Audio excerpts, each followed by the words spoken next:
నల్లపూసలు మెడలో పడడంతో ఇదే తన అత్తిల్లు, విక్రమే తన భర్తని రాధ నిర్ణయం తీసుకుంటుంది.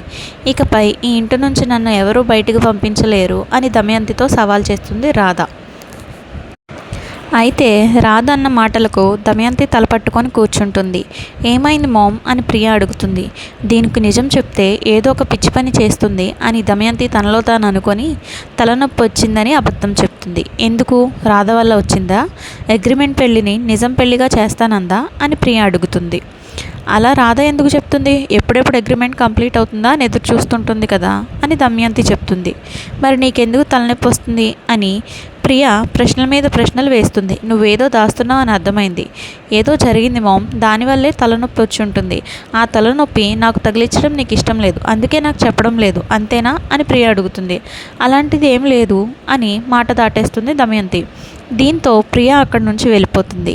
అగ్రిమెంట్ పెళ్ళిని నిజం చేయాలని అనుకుంటున్నావు కదా, ఏకై వచ్చి మేకై మారిపోయావు అని అనుకుంటున్నావేమో, పీకి అవతల పారేస్తా అని దమయంతి అంటుంది. ఇంకోవైపు విక్రమ్కి కొత్తగా బెడ్ కాఫీ తీసుకొస్తుంది రాధ. అలా పడుకొని ఉన్న విక్రమ్ని చూస్తూనే ఉండిపోతుంది. విక్రమ్ కాళ్ళకి దండం పెడుతుంది. అంతలో విక్రమ్ నిద్ర లేచి నా కాళ్ళకి ఎందుకు దండం పెడుతున్నావు అని అడుగుతాడు. పతియే ప్రత్యక్ష దైవం కదా అని చెప్తుంది. నా కాళ్ళు పట్టుకొని కిందకు పాడేయాలని అనుకుంటున్నావా అని విక్రమ్ అడుగుతాడు. నాకెందుకు కాఫీ తీసుకొని వచ్చావు, నేను అడగలేదు కదా అని అంటాడు. నేను అడగకముందే ఈ నల్లపూసలు నా మెడలో వేశావు కదా అని రాధ అంటుంది.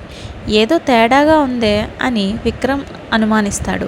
పడుకున్న బెడ్షీట్ మడత పెడుతుంది రాధ. ఏంటి రాధ కొత్తగా ప్రవర్తిస్తుంది అని విక్రమ్ అనుకుంటాడు. ఇంతలో రాధ టవల్ బ్రష్ తీసుకొచ్చి స్నానం చేయండి అని చెప్తుంది. ఇదేంటి అని అడిగితే ఇది టవల్, ఇది బ్రష్, వెళ్ళి స్నానం చేయండి అని చెప్తుంది. కొత్తగా సేవలు చేస్తున్నావేంటి అని విక్రమ్ అడుగుతాడు. ఇవన్నీ మన అగ్రిమెంట్లో లేవు కదా అంటే, మరి నల్లపూసల కార్యక్రమం కూడా మన అగ్రిమెంట్లో లేదు కదా అని రాధ చెప్తుంది.